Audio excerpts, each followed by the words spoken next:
Hello guys, வணக்கம். This is Anbuseelan. இன்றைக்கி நம்ம என்ன பார்க்க போகிறோம் அப்படின்னா, என்எஸ்சி வெப்சைட்டில் தெரிஞ்சிக்கக்கூடிய முக்கியமான ஒரு 3 விஷயத்தை தான் இதில் பார்க்க போகிறோம். பிகினராக இருக்கிறீங்க அப்படின்னா இந்த வீடியோவை ஸ்கிப் பண்ணாமல் முழுமையாக பாருங்கள்.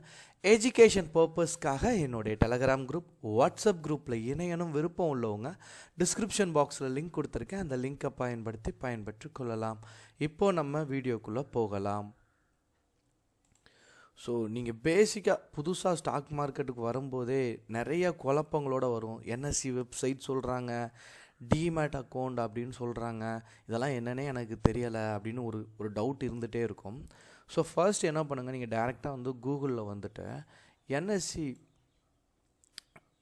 இந்தியா இப்படி நீங்கள் டைப் பண்ணாலே போதுமானது. போட்டு ஒரு என்டரை மட்டும் கொடுத்துருங்க. ஓகேங்களா? ஃபஸ்ட்டு வர லிங்க்கை கிளிக் பண்ணுங்கள்.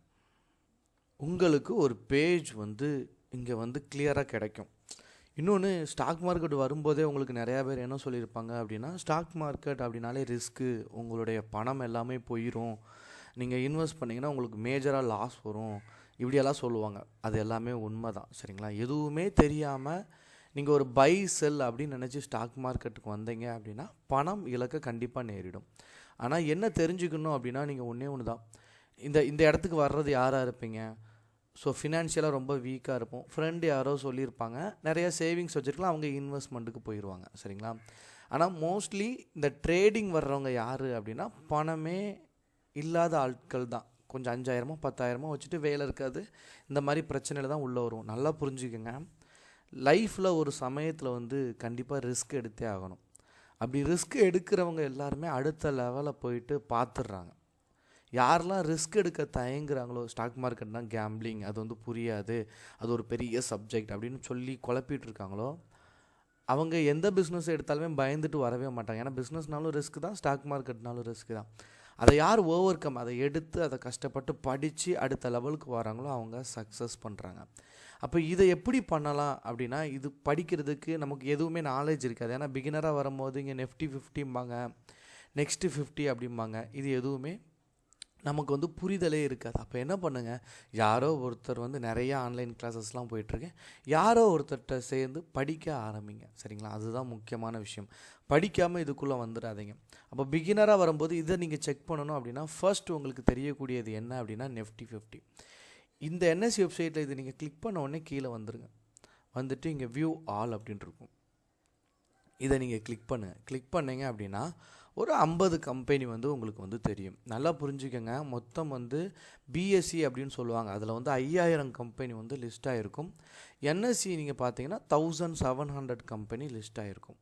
இதில் சென்செக்ஸ் அப்படின்னு நீங்கள் கேள்விப்படுவீங்க. அந்த சென்செக்ஸ் அப்படின்னா 30 கம்பெனி, அந்த 5,000 கம்பெனிலேருந்து 30 கம்பெனியை டிரைவ் பண்ணி சொல்கிறது தான் வந்து சென்செக்ஸ்.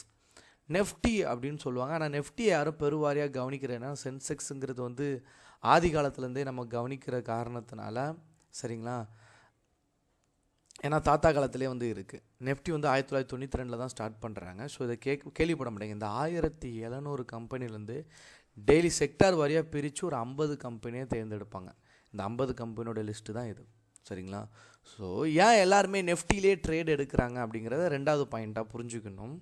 என்ன அப்படின்னா, நெஃப்டியில் ட்ரேட் எடுக்க காரணம் என்ன அப்படின்னா, இங்கே டாப் கெய்னர் இதில் போய் எடுப்பாங்க. மார்க்கெட் நல்லா அன்றைக்கி க்ரோவில் இருக்குது, மார்க்கெட் நல்லா ஒரு மூவ்மெண்ட்டில் போயிட்டுருக்கு அப்படின்னா இந்த டாப் 5ல் ட்ரேட் எடுப்பாங்க. ஏன்னா மார்க்கெட்டில் எல்லா பையரும் இங்கே தான் வந்து இருப்பாங்க. அதாவது மேஜராக நீங்கள் யோசிச்சு பாருங்களேன், இந்தியாவிலேருந்து வெளிநாட்டிலேருந்து எல்லோரும் ட்ரேட் பண்ணுற எல்லாரோடைய கண்ணுமே எதில் இருக்கும்?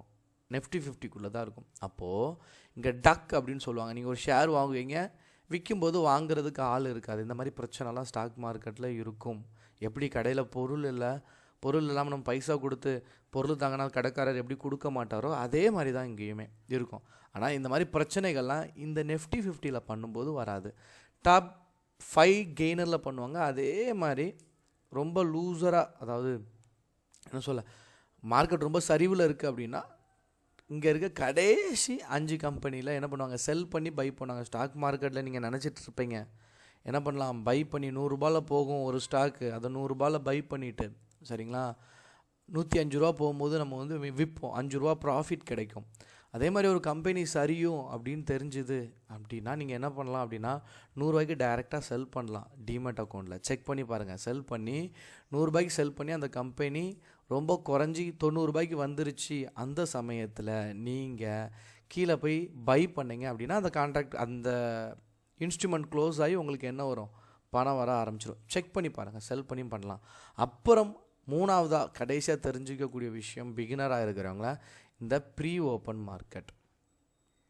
ஏன் இது தெரிஞ்சுக்கணும் அப்படின்னா, நீங்கள் எல்லோரும் நினைப்பீங்க மார்க்கெட் வந்து சரியாக 9:15க்கு ஓப்பன் ஆகும், அப்போ தான் எந்தெந்த ஸ்டாக் எங்கெங்கே இடம் பெறும் அப்படிங்கிறது நீங்கள் நினைப்பீங்க.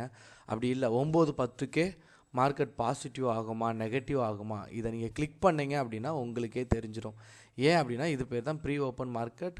ஸோ நிறையா ஷேர், அதாவது 9 மணிலேருந்து 9:10 வரைக்கும் ஒரு அலாகேஷன் அந்த மெத்தட்லாம் இருக்கும். ஸோ நீங்கள் நான் அதை ஆல்ரெடி வீடியோ கொடுத்துருக்கேன், சரிங்களா? அதை கொஞ்சம் ரெஃபர் பண்ணுங்கள். ஏன்னா யார் யார் வாங்குவாங்க அப்படிங்கிறது, யார் யாருக்கு கொடுப்பாங்க, அலாகேட் பண்ணுவாங்க, நேற்று ஷேர் வாங்கினவங்க அவங்க அக்கௌண்ட்டுக்கு திரும்ப ஷேர் கொடுக்குற இந்த மாதிரி ஒரு பெரிய டிரான்சாக்ஷனே நடக்கும்.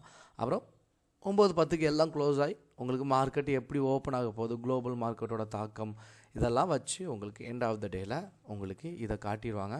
ஸோ எண்ட் ஆஃப் த டே எங்கே பாருங்கள் 9:15க்கு உங்களுக்கு இதை காட்ட ஆரம்பிச்சிருவாங்க. ஸோ 9:10லேருந்து 9:15க்குள்ளே எந்தெந்த ஸ்டாக் எங்கெங்கே இடம் பெறும் அப்படிங்கிறத தெரிஞ்சுட்டு, ஸோ இதிலே டாப் கெய்னரை நீங்கள் செலக்ட் பண்ணியோ டாப் லூசரை செலக்ட் பண்ணியோ நீங்கள் ட்ரேட் பண்ண ஆரம்பிக்கலாம். ப்ராப்பராக ப்ரெடிக்ட் பண்ண ஆரம்பிச்சிங்கன்னா. ஒரு பிகினராக வரீங்கன்னா NSE வெப்சைட்டை முழுமையாக கற்றுக்கங்க. நிறைய விஷயங்கள் இருக்குது. ஓகேங்களா?